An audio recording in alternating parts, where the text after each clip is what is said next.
Hello and welcome to Black Hair in the Big Leagues. I am your host, Salisha Thomas, and today is a treat. You all know I usually bring on badass women, Black women on Broadway. Today, we've got a top New York City stylist who is killing it in the modeling industry, killing it in television and film, and thank God we've got him in the Broadway community. He worked as Idina Menzel's personal hair and makeup stylist for her world tour. And now he is the department head of hair and makeup for Tina, the Tina Turner musical on Broadway. Y'all, welcome, Geo. Hello. Hi. And do you go by Geo or is it Geo Brian Hennings? Like, what is your... Geo. Geo's good. Until I find another one, then I'll go by Geo Brian. Okay, that's bomb. Like, you... Everything that I've heard about you, I'm so surprised that we've not met or crossed paths. I know. I've heard your name though, for sure. I've heard yours. I'm like, yes. Have we met? Yeah. No, you were recommended to me by another friend, I think. Oh, really? For hair. Oh, I know, small world, right? It's a very small world. And so I've been interviewing different ladies and coming on this show and everything. And a few people have mentioned you. Destiny. Oh, really? Ray is one of them. Yes, yeah, she's one of them. And some others as well. I'm like, huh. Yeah, I do a lot of the Black women on Broadway. Like from LaShawns to Brittany to Danae Benton to like a lot of the Black which women on Brittany? Broadway. Brittany Johnson. Oh, yes. Oh, right yes. on. I'm like, I looked at your portfolio and Geo, I get chills thinking about your range. You are working not just on Black women, but like Philippa, Idina. Yeah. You work in I saw bridal hair and makeup. I'm like... Well, being a Black hairstylist or hairstylist who is Black, I'm trying to change that terminology. Okay. You got to know how to do everything. When you walk into the room, the building, the trailer, we have to know every hair texture, everything. And that's why I'm glad to be on the show today to talk about that, how, we use the term Black hairstylist when it's actually a hairstylist who is Black. You know what I'm saying? Because a lot of times producers, directors hear, oh, it's a Black hairstylist. They go, oh, well, yeah. I'm like, no, I'm a hairstylist who is Black. Get that right. Yes. You know what I'm saying? Because you do everybody's. You don't just... Exactly. Which is an asset. I feel like as an actress, when I am on set or doing any kind of show, there's not very many Black people in hair and makeup. Yes, correct. How do you feel on your end of it?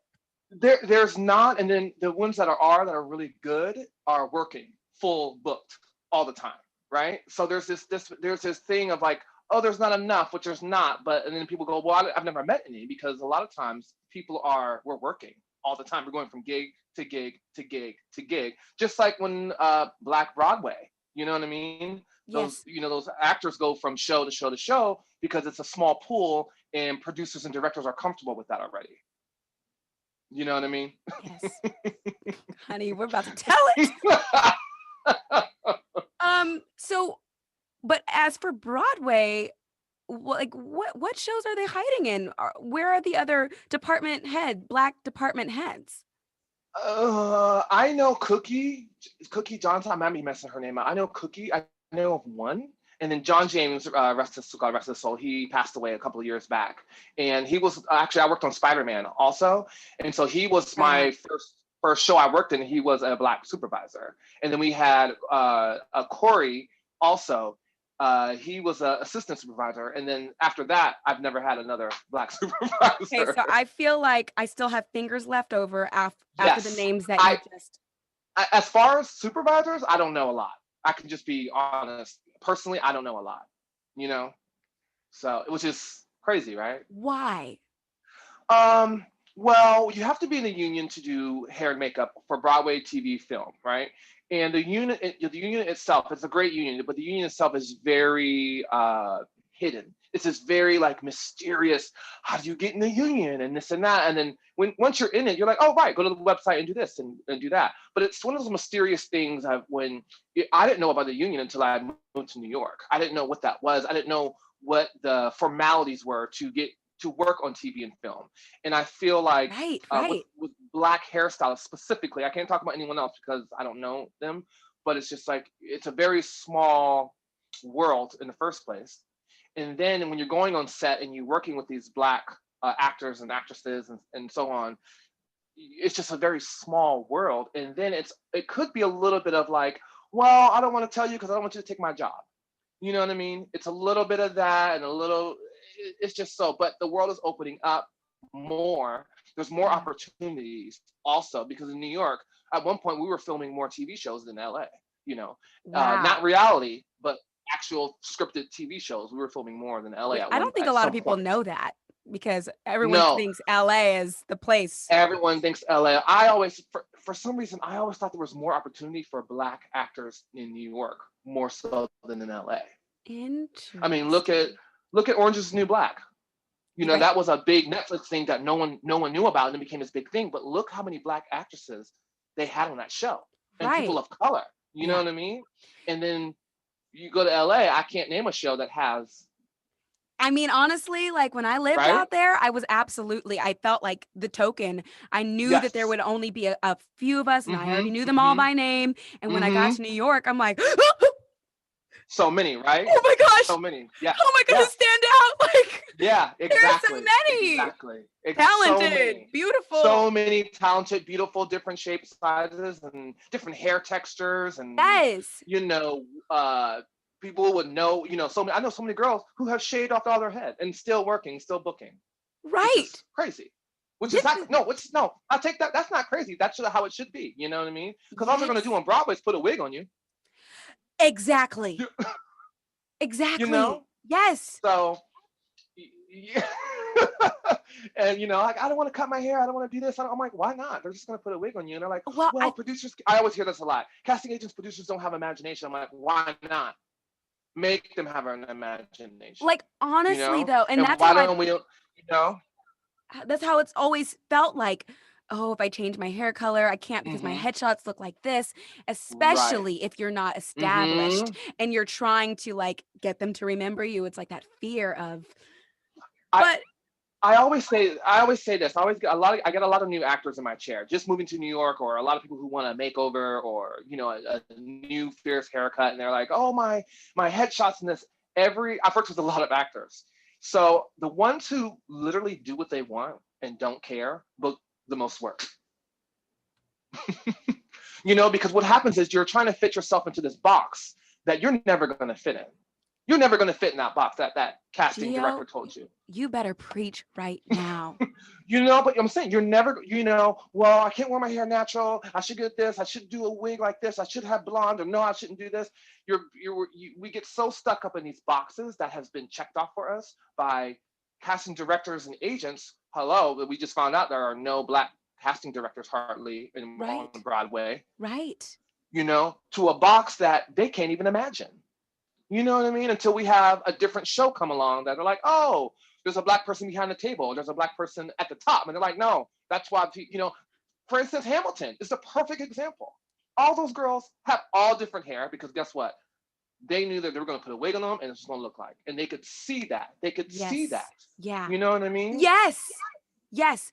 Okay, so going back a little bit, when you were saying how it's like this mysterious, not sure how to get in to this part of the business. Yes. And you know what? This is not for you to solve, but if you have any thoughts on it, like how can we demystify so that we can get more people of color?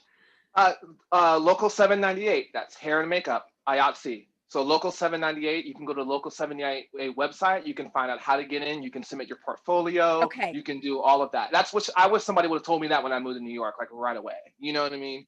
And it's all about who you know, right? So it's the same. I always tell people or hairstylists who want to be in TV, film, and you know, and all that stuff. It's the same as if you were an actor or a dancer, right? You're kind of going from gig to gig. It's about who you know, what producer you know, what department head you know, how well you get along with others, if they're going to call you back to be in that room.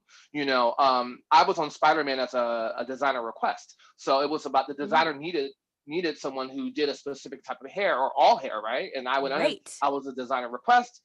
Boom, boom, boom, there you go, right? So I can't say I kind of got lucky. Luck is a part of it. You know, people always say talent and luck really coincide with each other. And I believe that a lot, Yeah. But your An local opportunity. 798, yes, an opportunity, and being prepared for the opportunity when it comes. So that when the door, that's what I've been wondering about. Like all this Black Lives Matter. I'm like, I'm praying that when we come back, people are like, yes, we really want to do this. We really want to implement this into our shows. Yes. That's what I'm hoping. But I'm also like, all right, y'all. All right, Black folk. This door is about to be open. Be ready. Be ready. If you stay ready, you ain't got to get ready. Hello. Right. If there's something that you are writing or thinking about of creating, be ready so that when somebody's like, hey, we're looking to sponsor I felt that already. Already I have felt that. And thank the Lord Jesus, I have my mother in my life because I'm ready. I've been ready. And it's almost like being seen. I almost feel like I've taken off this I don't know, something where I'm being seen by the industry. Finally. And fighting and fighting and fighting. And I've almost given up numerous times. Oh my God. Given up numerous times. Yeah. Oh yeah, numerous times. Like, this is gonna work. And then seeing my white friends who are very talented stylists, but just skyrocket over me. Skyrocket. Right. And it's not, and I'm not taking away their talent, because I'm not gonna say they're not talented, they should do that. No, that's not it. They're very talented. But I did see their journey was a little easier. We all know that twice is good thing, Yeah. And now I feel seen.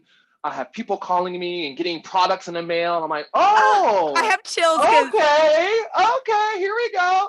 And at first, I have to admit, I was a little bitter. I was like, oh, so now you see me? And then I had to step back. I was like, no, you need to push forward and keep on going, because it's that survivor's remorse, right? I'm like, do I deserve this? Well, my other friends aren't doing this. Yes. Yes, you deserve this. Yes. I've never gotten to work with you, and already I'm like, I would trust you with my tresses. I'm like, please beat my face. I want to look like a drag queen, please. Right. I'm like, how did you get your range? Like, where did you learn how to do, like? So I used to be a professional dancer. Oh. Back when in my teens to my early 20s. So I'm 39 now. You better work. I'm like, you look like you in your 20s right now. Oh, thank you. But so I was a dancer. I danced for like, oh my gosh, I'm old. So like LFO and O-Town and all those. Yes. Like boy band and a group called Impress, and I got to travel. But I always found myself in the hair and makeup trailer, kicking it, because ironically, I worked with a lot of when I was a dancer, I worked with a lot of Black hairstylists and makeup artists. So it was so weird. Like, it went from doing that, then going on the other side. I'm like, well, where'd everybody go? You know what I mean? But yeah, so I started out as a dancer, professional dancer. I did Vegas, I did LA, some little bit of regional theater back in the day. And I was always always in the hair room, always in the makeup trailer. Just always gravitated towards. Yes. And then I looked up one day, all my friends were hairstylists. All of them. And I'm like, well, and they're like, you need to go do hair. Like, you like it. I was like, fine. So then I went to hair school, and then I started picking up makeup brushes, and I started doing makeup. Then I worked for MAC, and then getting hired for gigs. And I'm like, oh, I like this. Friends like, come do my hair and makeup for my headshots. I'm like, okay. And then I realized, like, oh, I start making more money doing hair and makeup than I was dancing. Uh-oh. So then that kind of snowballed into going to hair school, because, getting my license, and I had to move back home because I was like, okay, I'm not a dancer anymore. And then what happens when you say you're not a dancer anymore? You get a gig. Right. So I was like, it took me like 3 years to get through hair school, because I would leave and go do another dance gig. And then I was like, you know what? I'm originally from Ohio. So I was like, you know what? I'm going to go home. I'm going to stay with my parents, go to hair school, and then move to New York. And that's what it was. And that's what it was. And New York was so scary. But the minute I moved here, I got in with people. I had to flex because New York is like the proof is in the pudding. They're like, oh, you can do this? Let's see. Let's see if you can do it. And then I start doing makeup, and I end up doing makeup for the last fashion week at Bryant Park. And then got flown to Paris with a designer, because I was doing her lookbook in Paris. So it was I know, it was a very what's going on? And then coming back home, I'm like, yeah, I don't need to work anywhere. I'm good. I can go freelance. Working at Starbucks 2 months later. How the well, you got to pay your dues. I got lucky and I got big headed. You know what I mean? I got like, I can do this. I just went to Paris. I did Fashion Week. Right. But what they don't tell you is that like those jobs don't pay the most. And you don't need one Fashion Week. You need 18 Fashion Weeks on your Got resume. it. You know what I Got it. mean? So Sure does I got sound to, good though. yeah, but my dancer mentality was like, oh, I can't pay my rent now. Starbucks, Got it. boom. And then I worked my way up. I only worked there for literally like 4 months, and I was like, boom, got another gig in a salon, and then I started getting into the salon world and stuff like that. So that's a quick, brief history. And it wasn't all. Everyone thinks that overnight success, and it was like literally. Well, I'm in 13 years in New York now, so I would say, yeah, like that 10-year mark, everything start, think that making people don't sense. realize, like, when people, it's like, oh, so and so came out of nowhere, how they go from Mm-hmm, nothing to like, no, but have you right, seen their grind? Have right, you seen all of the no's that they got? Have you yeah, seen, like, there's work that goes into somebody being an mm-hmm, overnight success that yes, you yes, don't realize all of that work that they mm-hmm, put in. And so mm-hmm. it sounds like that's kind of like, I'm like, where did you come from? Like, you Yeah, and Idina really changed my career. please tell me, how did you all meet? How did Well, you trying to- guys? I was so at Spider-Man. I worked for Campbell Young and Associates, which is a big famous hair designer on Broadway. They've done from Billy Elliot to Tina Turner to they were wig designers for all the big major shows. And Idina had knew them, so she was like, "Do you know a stylist that she was working on a show. She was working on If Then, and they were doing her hair piece. And she was like, I'm gonna go on tour. I need a stylist. I need someone kind of like Broadway, but can actually do modern hair. And they thought of me. And then I went and I was like, do I have to audition? I was like, what am I gonna do? Oh my And gosh. so Dee being so cool as she's like, just come hang out. I think I went to the Today Show, and she was just there. And we just hung out and kicked it and chilled. And I was like, okay. I watched her guy do her hair, and she was like, you'll be fine. Yeah, I'll see you in Korea. And then that was that, and we've been best friends ever since. See, to me, that is like proof that I always say when it comes to auditioning, like for shows as an Mm-hmm. actress, Mm-hmm. that you're auditioning the material, but really you're auditioning your energy. And Yes.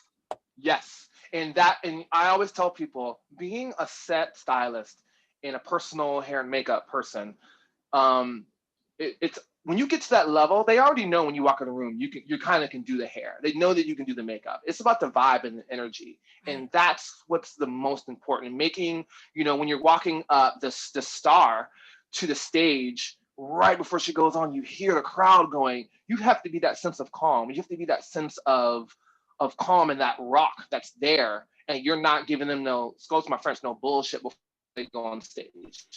right. You know what I mean? Yes. You really got it. And that's the magic of being a personal being, even working with Adrian. Adrian, when she went on stage, she was on stage for 2.5 hours, period. Like, she didn't leave the stage. So I make sure when I go to her room at that half-hour call, I am ready, I am focused, I'm feeding off her energy, seeing where she's at. I'm not just coming in there like, oh my God, I guess this is what happened. It takes a vibeology, to really feel that person and really read them and call, if they're having a stressful day, being not matching their stress, counteracting that stress, and that's very important for actors before they go on stage. Hair and makeup is so important because we are the first things they see and the last things they see before they go on stage.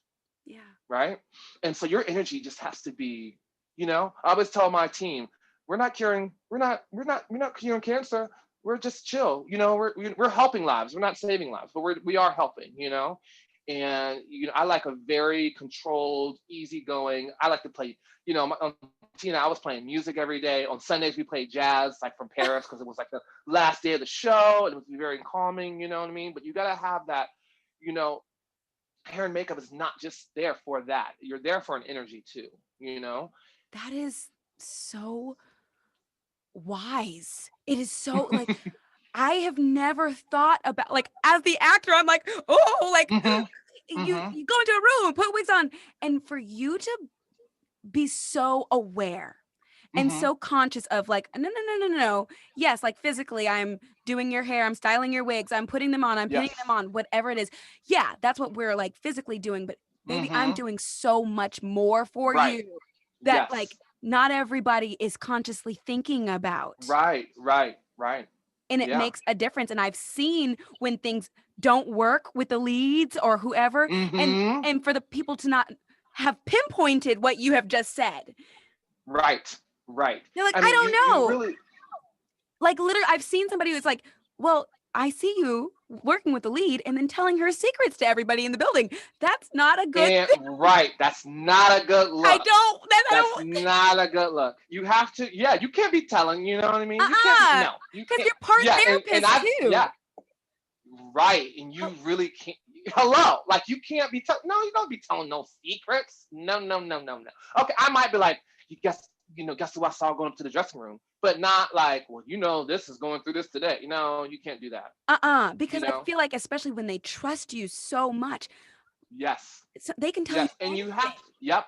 And you have to build trust. I think some stylists forget that too.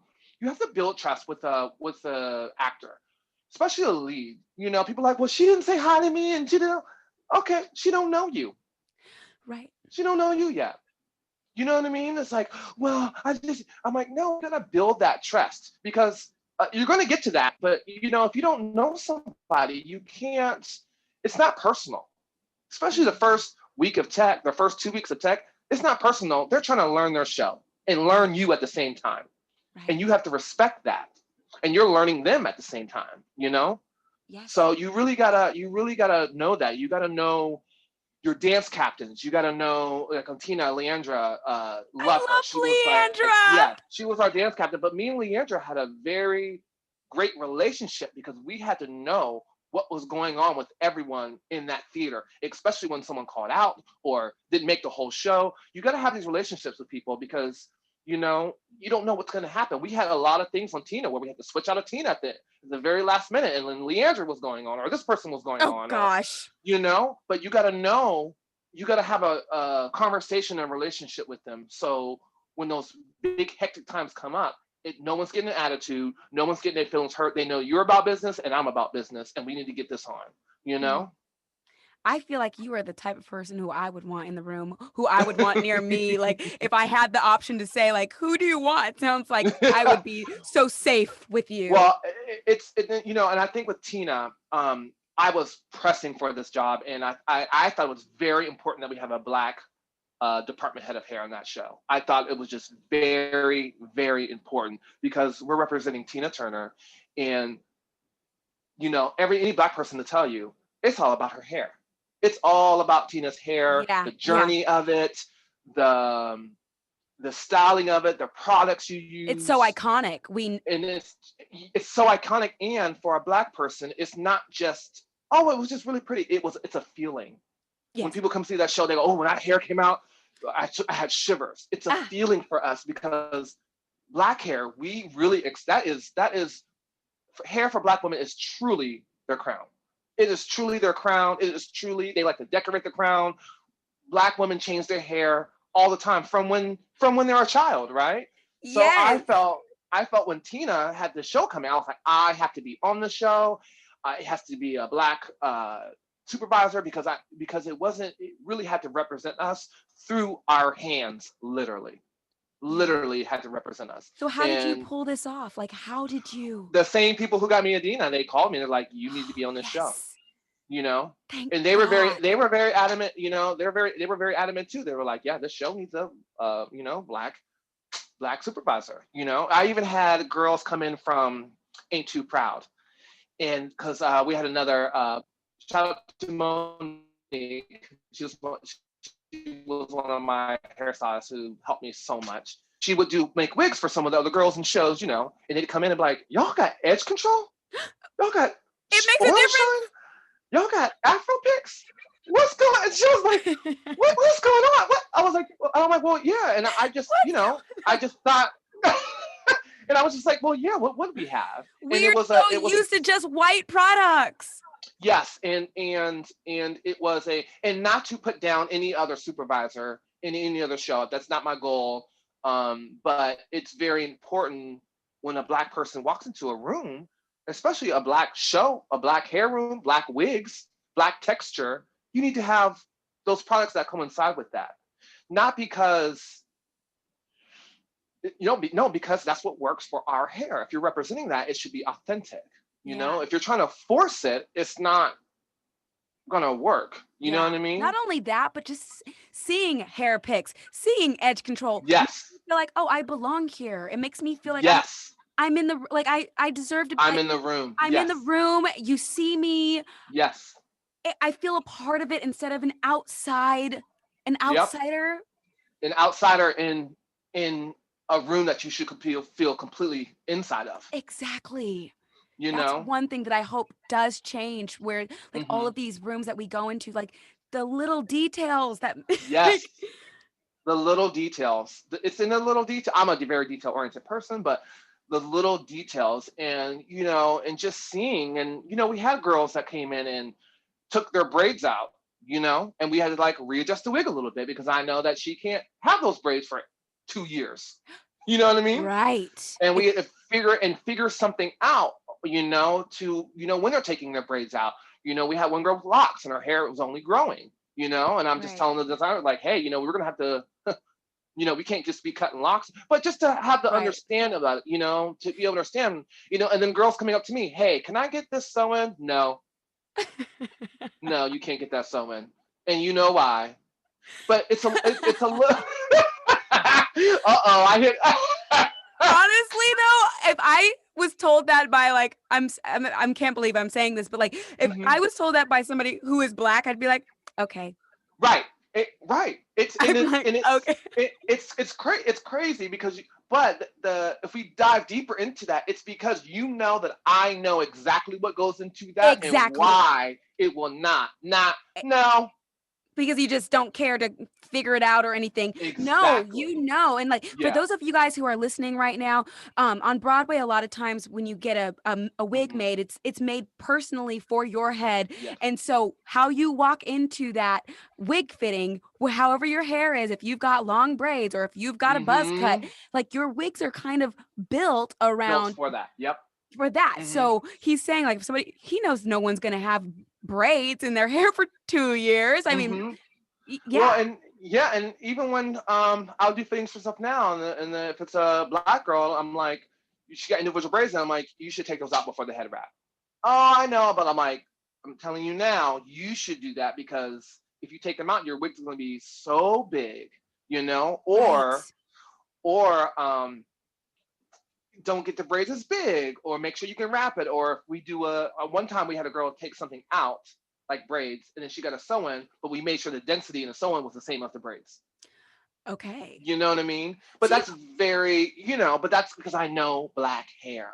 you know what I love about you, Gio? So, like, just feeling your energy right now, it Hmm. feels like everything that you're saying, all of your knowledge and everything, it is coming off as such like we are trying to make the best product as possible. There's no Yes. ego, like, I'm the head. This is just how it's going to No, be. Like, right, no, no, right, no. right. I know if we can make this happen, let's make this Hmm. happen. And if we Hmm. can't, I'm so sorry, but this is Right, what is going to be the best for the long term. Like, right, that right. just seems like, oh, such a, oh, like a sigh of like comfort and Right. relief. Like it's Yeah. not, it doesn't seem like it's about your ego at all. It's Right, right, right, right. let's make No, this thing work.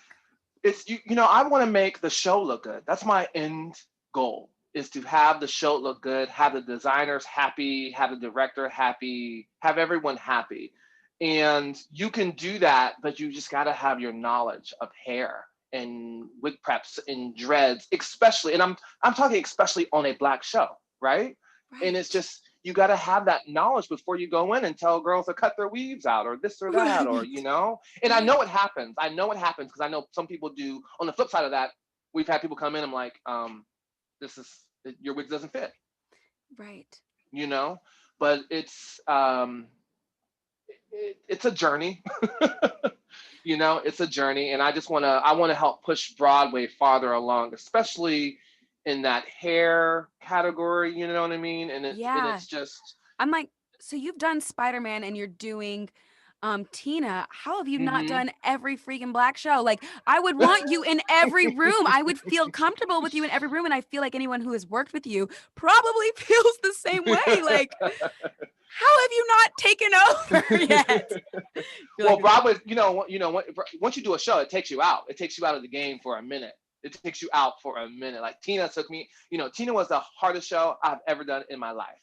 wow. The best show I've done in my life, but one of the hardest. I think the hardest for everyone around because, we started with, I think 100. They were like, oh, 100 and something wigs, and then went to 146, and then they went to 166, and then What? it was like, yeah, and then at the end with all the new swings and stuff, we were at 206 wigs in the Oh my room, gosh. and then 145 working in the show every night.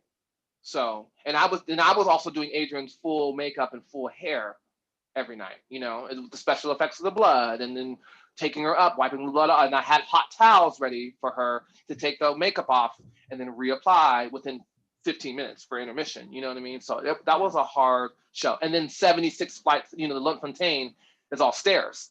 So it was, with my Apple Watch, I would do 67 flights of stairs a night. Oh, oh no. Oh my gosh. I saw TyNia, by the way, on my birthday. Oh, you did?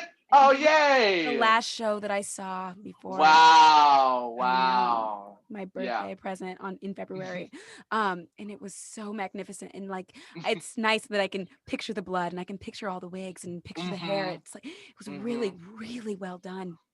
Thank you. So good. I'm like, dear God, I want there to be a full Tony Award so that y'all can get all, we were about to rock the Tonys out. And is there anything happening this year? Do you know anything? I haven't heard anything yet. Okay. So because I heard there was something unofficial, but then I'm like, honestly, they're gonna do a show of some sort online, but the Antonio Awards was the bomb. So it was the bomb. I mean, honestly, I was like, okay, Antonio Awards, let's see, I'm gonna watch this. I was like, this was better than all the other Tony Awards show I'd have never seen. Right. Congratulations. Our associate director, Jalen did that. Wow. Yeah, he's on TyNia. He put that all together. Yeah, he put it together. He directed it. Yeah. That's amazing. With other people, but Right. It was so good. I just like, and everyone who has seen TyNia, and even people who haven't, are like, that show needs to get their full glory. It needs to be like a full moment in person. Yeah. Adrian worked her butt off. Like, she really did. Yeah. Like, honestly, I'm like, man, if I could ever get her on this show, I would love to hear what she has to say about hair. I've seen her with her natural hair, and I'm like, I have. Yeah, we've done. Yeah, and that was another thing. With Adrian, all the press we had. I did I would say 80% of the press for TyNia. So I did a lot of magazine stuff for her, and a lot of the, and that's another thing, having a Black stylist on your show, or department head who can essentially go and do Good Morning America and do the hair and the wigs, and then also take care of Adrian outside of that, right? Because they know all of that. You do her natural hair as well. Yeah, so like the backstage cover, I did all her hair and makeup and her natural hair. She looked bomb. Yeah, thank you. Yeah, I did all that. I'm so in awe because I'm like, my little white friend Nico from Fresno, California, who introduced us, I'm like, he goes to you for his haircut. He does. So how, like, that is just night and day. Like, the difference between him and Adrian, like their hair, their ethnicity, everything. I just love hair, and I love, growing up, I love hair, and I knew I wanted to work on TV and doing hair. But through the lens of what the TV showed me, it was a lot of white hair. It was a lot of, if I wanted to do this, it was a white person. So I knew going to cosmetology school, I was like, well, I know how to do black hair, but I specifically went to a school where I could learn black and white hair. I went to school in Ohio. We had two teachers. We had a white teacher and we had a black teacher. The black teacher literally taught the black girls. The white teacher taught the white girls. That's how it was. And so I was like, when I got there, I was like, no, I'm going to go over to the white girl side. And they were like, what are you doing? I was like, learning how to blow dry neck like you are. And I learned how to blow dry better than they did. In school, the white girls were asking me, can you blow dry my hair? And I'm like, sure. And then I was like, okay, got that. Went over to the black girl side. And I was like, I need to hone up on my black hair skills. So Right. Arkia, she was a girl named Arkia. She could do some finger waves like no other. Ocean waves, sculpted point. I went right up next to that, right next to her, and I learned everything I need to know. So it's in, with this said, you come on set, you go into Broadway, and you do work with those white stylists who don't necessarily know about texture. It's not necessarily that they just don't know anything or don't care to know. They didn't go to a cosmetology school that even taught black hair or texture. They Right. spent about a week on it, So I feel we need to get to these schools. We need to get to cosmetology schools. No, do we need to make the hours longer? Do they need more hours of training? Saying instead of here's 200 hours of hair, of black hair you need to learn. You need to actually know how to braid. You need to know how to do a relaxer. You need to know to do the twist out now to get through hair, because how can you say, oh yeah, I'm a hairstylist, but I only do this type of hair texture. Right. And that's the problem. You have a lot of stylists who could only do one type of texture. Right. And I'm like, the amount of rooms that I go into where it's just, white people who are there to do my hair, I'm like, I already know if my hair is not straight, they have no idea where to start. And you got to bring your own products. You got to do all this stuff and makeup. You got to bring your own makeup, and it's just like we need to stop that. And I always tell my girls now, I'm like, when you get a movie or you get a show, ask your agent to call and see who the department head is. Nice. Ask them to buy those products. I need these products. Okay. We need to start taking responsibility. So when we walk up in our room, they got the right products. And the department head's not going to be offended. I think a lot of people go, well, I don't want to offend them. No, I like these products. Can you make sure you have these on set? Because guess what? You're doing them a huge favor. Right. So you're setting them up for success in yourself. Right. Yes, it is an extra step that you should not have to take. The department head should maybe call you. But until we get this ball rolling, right? Ask your agent, ask the producer, hey, who's the department head of hair? Do they know? How many black hairstylists do you have on set? Am I the only black character? Are y'all listening to this? Like, but ask them, am I the only black character? Okay, cool, great. I'm gonna bring my products in, or can you give them an email? Because guess what? You gotta tell them all the allergies and stuff that you can't have for craft services, right? Why not about hair? Right. And if there was ever a time that this is a part of the conversation now. This is the teaching moment. This is the teaching moment. And it doesn't. Nope. Yeah. This is the teaching moment. Okay, who's the department? I just got hired on a gig, and I was so nervous to ask. I was like, how many other stylists of hair are there? She's like, oh, 3. I was like, great. She's like, any more questions? I was like, nope. Great. And it was great. Because I just wanted to know that I don't want to be the token anymore. I don't want to be necessarily sitting in a trailer and I'm the only person of color on the set. That's intimidating. And it's scary sometimes. And you have to listen to jokes that people make that are uncouth, or, oh, they don't, he doesn't really know. I'm like, no, I don't want any more of that. And you know what I'm talking about. I do. When you are the only one, when you do feel like the token and your counterparts are white, like, how is the workload? Is it separated equally? Is it fair? It's for me, it's fair. I mean, it's been pretty fair. I've had one set where I went on and they only let me touch the black girls, and that was it. And I never went back to work for that person ever again, because I knew my worth was only for black hair. It wasn't for anything else. And there's some sets where I've gone on and I moved up all the way to be key hairstylist, and I was doing background, because they were like, oh, okay, you know what you're doing, Right. And I mean, it's, to me, it seems like pretty obvious when you get to the level that you're at, Geo. It's kind of like, you're probably really freaking good. Even if you're only we know we have to be better than the average person to get. Well, we have to. My mom sat me down right when I was going out in the world, and she, even a couple of years ago, even when I got to New York, she goes, "You have to be the best in the room, not twice, at least 200% more the best, and that's going to come off as you're good, not excellent." Thank you, Mom. And, honestly, yeah, and I don't think other stylists know that or can feel that. You know what I mean? And it's dang. And this it's bomb that you just dropped. Yeah. Not twice as good, baby. You have to be the best in the room. You have to be the best and still might get fired first. Wow. Wow. You know, and it's just, I'm just like, I'm blown away and I'm just excited. I'm excited for you because I feel like you've already done so much, but you haven't I'm trying to do more. You haven't even scratched the surface of the Well, things you're going to do. I think, like I said, before, I'm being seen now, and I've had people, agents, or my Instagram friend. Instagram is a big thing now, and I was told to put more images of different textured hair up, more preferably white hair, so producers and directors can see that I can do all. And I've come now just between Black Lives Matter and all this, we're talking about hair texture, and I put more black hair up on my websites and on purpose, like full-fledged, because I didn't want to get put in a box as a black hairstylist, right? I'm getting even more work because I'm putting just beautiful hair up, no matter the texture. And guess what? That beautiful hair is more often black hair.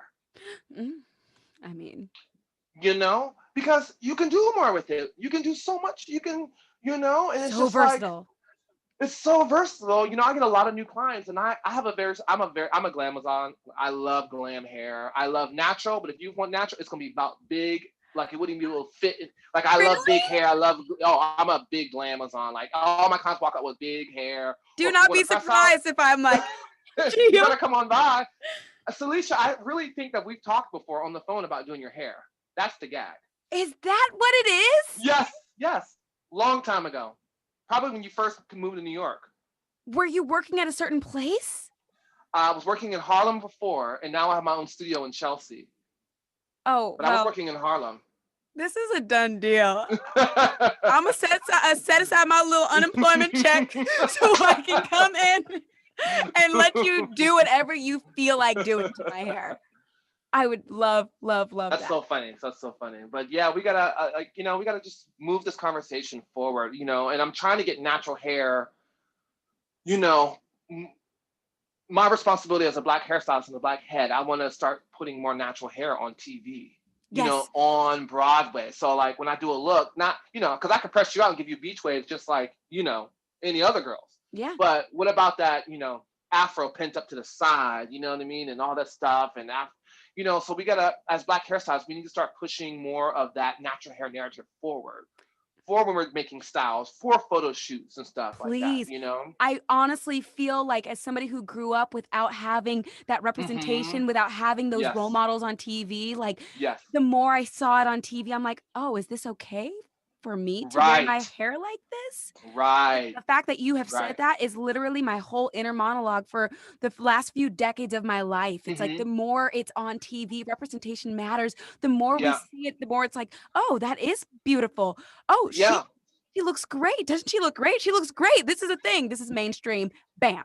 Like, right. Insecure is doing that flawlessly. They're showing all types of hair. Like, Issa mostly wears natural hair, and then Molly is in the wigs and the weaves. And then you have her other friend, the blonde, Amanda Seal's character. Yes. Who has natural hair, but she's blonde and she could do ponytails and all this stuff. And it's just like, that's the magic of our hair. It can do anything. It can be any color. It can do anything, and it's just self-expression, you know what I mean? And if you are that girl that wants to get a blowout and have, blonde highlights and stuff, do it. That's your gig. And if you are the girl who has a natural afro, that's your gig. And no one should shame each other into anything else, And there it is. And we have a lot of, what we don't talk about is a lot of shame that we have with our hair within our own community, because you have this person saying, oh, no, you shouldn't get a relaxer. It's healthy. Your hair is dead. And it's like, well, actually, I like to go to the gym, work out, go to the beach and all that stuff. So I need a relaxer. I like a relaxer. Otherwise, I'm in the salon for a blowout every week, which is heat damage, right? So why not, but this is things we don't talk through. I'm so happy that you're saying this and articulating it. Yeah, so it's like, if you have the girl, I have a couple of kinds of relaxers. They have hair down their butt, and they're like, well, it breaks your hair off. No, kitchen beauticians break your hair off, not hairstylists in the salon. So Right. I'm like, I never thought about it, right. This pandemic has shown a lot of people, we had a natural hair movement before the pandemic. Then the pandemic happened and people couldn't go to salons, couldn't get their hair done. I've had so many girls come in and be like, take it off. Just take it off. Just take it off. Natural hair is a lot of work. Yes, it It's a is. lot of work. And it takes about 5 years to get to know your natural hair. 5 years to know what products to use, how you like it cut, how your curls act. And guess what? Your hair changes every 7 years. So it's a constant thing. it's a constant. Right. It's like, It's a constant work. And guess what? Some people don't have that. Don't want to do that, or you mess with it. So they stay in the salon and they get their press outs and their blowouts and their braids and stuff. Right. So I'm so excited. I absolutely want to continue this conversation while I'm in your chair, while you're doing my tresses.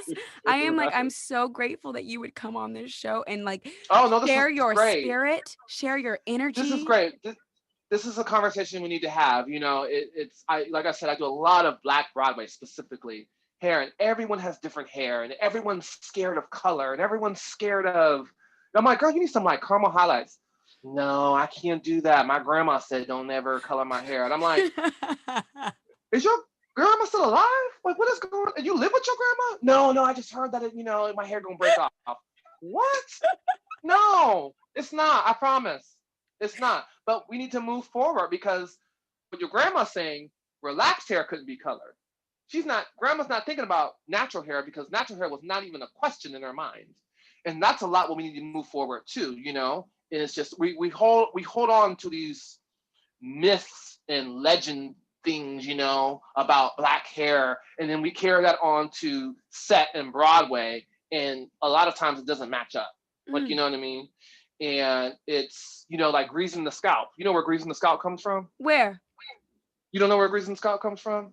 I just used to do it. Sometimes I still do. Why? Because my mama said. Right. Greasing the scalps come from when the slaves were in the field picking cotton. They used to grease the scalp so ticks and lice and fleas couldn't stick to their hair. Right. Oh. Right. It was a barrier to put. That's why they say Black people can't get lice. No, we can't. Right. It's just that we put, lice and fleas and ticks can't live in oil. They can't get to the blood. They can't. It's a barrier. Did not know that. Right. I'm like, I'm not worried about lice because I got a head of grease. Right. Right. And then as we get older, as especially Black women get older because they are greasing, we see I see a lot of hair loss and hair thinning. Yeah. Especially around the hairline and up here. That's where we put that grease automatically all the time. So the grease is bad? The grease is clogging your pores. So what happens when you put grease? What happens if you were to put grease in your face every single day didn't wash it? One big zit. Right. A zit. So what do you think's happened to this? Your scalp is skin. We have the little hair follicles around our whole face. The little hairs you see, those are pores. So if we don't shampoo our hair every day, so if you're greasing your scalp, you're literally just putting grease on pores, on hair follicles, and it's just clogging them up. Oh. So wait, what about those hair growth oils that they're massage it into your scalp? What about that? Have you seen people's hair down to their knees? Dang. We have a lot of this stuff that's not even proven to grow hair. Not even proven. That's why, I'm a big hair nerd. I worked for Mazzani L'Oreal a while ago, and it's just I learned so much from that company, and the whole coconut oil. Oh gosh, the coconut oil. That's another thing. People are putting pure coconut oil in their hair. Coconut oil that can penetrate the actual scalp of the hair follicle needs to be run through a machine to be filtered and pressed, and so it can actually penetrate the cuticle and the skin. Not raw coconut oil is not good. And then if you go to get your hair colored, I'll be coloring hair and I was like, oh, let me put some color the foil just starts steaming because coconut oil does not work with hair color, does not work with lightener, you know? I did not know. I'm just like, are we Mm-hmm. still recording? I'm over here like, oh my Mm-hmm. gosh, like taking notes. Like, And then oil a lot of times is, a lot of women who have weaves, right? They'll do the oil, and you open that weave up and you're like, ooh, woo! yeah. Because oil can draw dirt to it, and it's just holding it there. Got it. It's like a stick magnet. Right. Right. Oh, I've Right. been Right. there, Right. honey. Back in my weave days. I'm like, you don't want me to Yeah. take this thing out yet. Yeah. And it's just like, so there's a lot of like, just I've seen stylists like pull out stuff. I'm like, what are you pulling? Well, I heard. I'm like, you shouldn't hear things. You shouldn't know things, especially with your hair. Right. There's just so much that people don't know. And like, There's so much, especially with black hair. And right. circling back, that's why it's important to have any cast, any show, TV, film, theater. If you have one black person in that cast, and now hopefully we'll have more than one black person, hopefully, or Asian or Latina or Indian, because guess what? Those all can have different hair textures that are very different, right? yes. And or just a strong or whatever. You need to have a black hairstylist in your room. Y'all listening? Please. There's so much about that, and you're getting people with weaves come on sets, and you have people just putting heat on it and not realize, or spraying oil in it. I'm like, why are you spraying oil into a weave? It's not supposed. Well, it's dry. I'm like, no, it's not supposed to do that. And and a lot of people don't even know that. I had a woman the other day. I was on set and I took dry shampoo and I sprayed it in her hair. She goes, "What's that?" I was like, "Dry shampoo." She goes, "No, that's for white girls." I go, "No, it's not. Dry shampoo's for everybody. It takes out the oil in your hair, and when it's too oily, This is exciting. This is very I'm like, I'm that person being like, that's for white people, right? Yeah. I can use it too? Yes. Especially if you're going to get a blowout or a press out or something, especially. Yeah. So what dry shampoo does, I use the Claron ones where it's a sunflower powder and it goes into the scalp and it soaks up all the oil and then you just brush it out. So it really takes all that oil up and brush it out. But these are things why we need people of color on sets so much. And I want actors to start taking that responsibility, and it's hard to, right? And it's hard to, but ask those questions that we don't want to ask. Okay, great. I'm on this. I got this gig. Do you have a black hairstylist for that day? Even if I'm doing a day gig, right? Because guess what? They can hire a day player to come on, and it's just you shouldn't. I don't want to hear any more stories of black women doing their own hair on set. Oh, that drives me up a wall. Just what I've always gone to expect. So then you should get. We have to figure something out where it's just like, okay, if I'm doing my own hair, I need a $250. You should, stylists, we get a kit fee. So what a kit fee is, they pay us to use our kit and our products. So if you are doing your own hair and makeup, why aren't we getting a kit fee? Boom! Oh my gosh, honestly. How many times have I done? I'm like, I already know I'm going to be doing my own hair at this gig or at that gig. Mm-hmm. It's not and that's just not fair. It breaks my heart as a stylist to hear that. Well, I did my own thing. I have girls, I won't say no names, but they'll come to me before I'll do their hair, then they'll go to set. You're like, where's my kit fee? And I don't, but like, where's my kit? They pay me, but they're paying me to do their hair. Or hey, just blow dry it straight so they can just curl it. So they, or I just full on do it. And then I see my hair on TV all the time that I style. I don't get credit for that. But that's part of being a black stylist.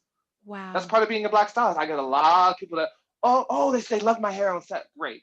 And then we do have, and then another black show that I don't work on, but another black show, specifically black show, they pay me to do the hair, the treatments and stuff for my client who's a black actress because she worked it out. She worked it out with her agent. She was like, no, I'm going to go to, y'all straighten my hair every day? I'm going to get a smoothing treatment from Geo. We're going to keep this on the clock going.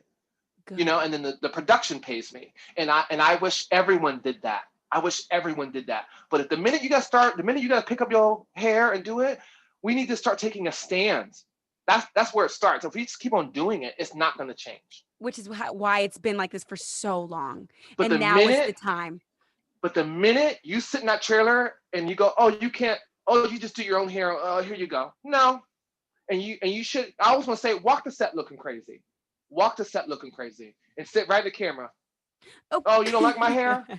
But, you know, it's just, we got to figure out something to do. Yeah. Or go, you know what? I'm going to wait until someone, I'm going to sit in the trailer and wait till someone who can properly do my hair. Because we have to start showing the producers and the directors that y'all are hiring people who cannot do the job.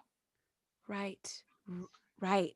So when you when you look into that and we are doing our own hair and makeup, you're walking the set and they're getting all the accolades. I've never seen it like this until right now. You see what I'm saying? And it's just like, and like I said, I'm not putting my other brothers and sisters that are, you know, Black, white, Asian, whatever. Yeah. Get the education or hire the people who can do the job. Simple as that. I'm just like, I want to end it right there because I just feel like you've dropped so many bombs. Like this is an episode that like, I hope like I'm going to be listening to it a few times. Right. You've just said there's so many gems of like, I didn't know that. I didn't know that. Mm-hmm. I didn't know that. And I didn't know I could do that. It's, you know, people go, oh, I wasn't being intentional. Being unintentional is intentional. Mm-hmm. So if they don't know, oh, I didn't know that. I didn't know that was a thing. No, you knew you didn't care. You didn't care how I got to set and got my makeup done, long as or my hair, specifically hair. You didn't care. Right. You didn't care that. You just showed up and it was done. Great. I don't got to do your hair. Great. You look gorgeous. I'm just going to do No, you can't do the job. Because if I were to show up as a Black man and cannot do everyone's hair in that trailer, what do you think would happen to me? Bye. Goodbye, or reprimanded, or just something not good. Bad things. A lot of bad things. Yeah. And that's sad. And it's sad, you know? It's sad. You know? It's sad.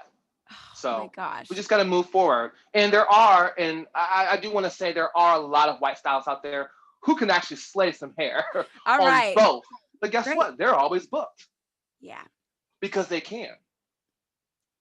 Right. Because they can. And there are department heads who know lots of Black people in their circle, because what happens is the department head gets called for the job and then they hire everyone underneath. Okay. So there are department heads that go out there that hire everyone and know lots of Black people in their circle, know people of color. But what happens is if you're hiring a department head who has no stylists who are Black, Asian, Latino, or nothing, they don't know. They just don't know. Wow. I'm like, I can quote you 1 million times. Like honestly, I'm like, half of the time I'm like, I do not want to interrupt you because this is a whole. No, sorry. No, it's like you are speaking so much truth that no one else has said. Yeah. I've not heard anybody else say these things. It honestly, it's scary to say these truths, you know, but we've been quiet for so long. We need to move forward. I want to open the door. And then keep it open for young Black stylists behind me to come in. People coming up. Really, you know, and it's just like, you know, yeah, just have those people coming up. And every time if I'm hiring for a show or anything, I'm literally always looking for the best qualified, but I want to make sure, honestly, Black women hairstylists are hired first, because that's the box that's not getting all the opportunity at all.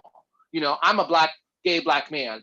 I have some privilege in getting hired because I'm the gay Black man who can do this, that, and that, and then the third, right? I know from my mother, who is a very strong feminist and activist, that she always tells me, okay, looking for your Black girls first. And then get that. And if you don't know, I want to meet your mom. She's awesome. She's awesome. I love her. But yeah, my mom worked at the Hummer Corporation as a quality control specialist. So she comes from this big corporate background of being the only Black woman at the table, being the only Black woman in the building in management, she was the first Black woman supervisor at General Motors. So I get a lot of my leadership skills from her and her journey, and she's had a rough journey. And, my mom has one point went to she went into work at General Motors and they spray painted her whole office black. And no, they didn't. They put the N-word. Oh yeah.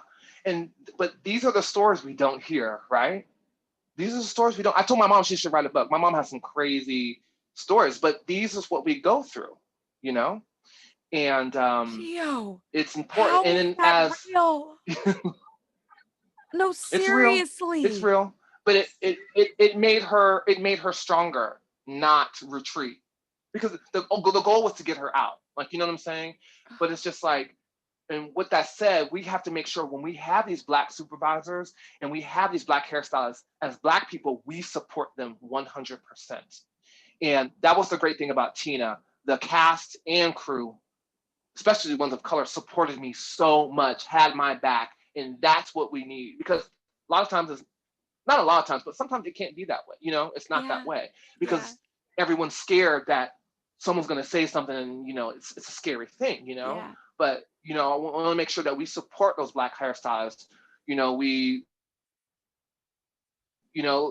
did an interview a while ago, and people were like, what can we do what can Black women do right now with their hair? I'm like, go support your Black hairstylists. Bam. Go to those salons. Go to those natural hairstylists. Support them. Because unfortunately, if we close now, we probably won't reopen again.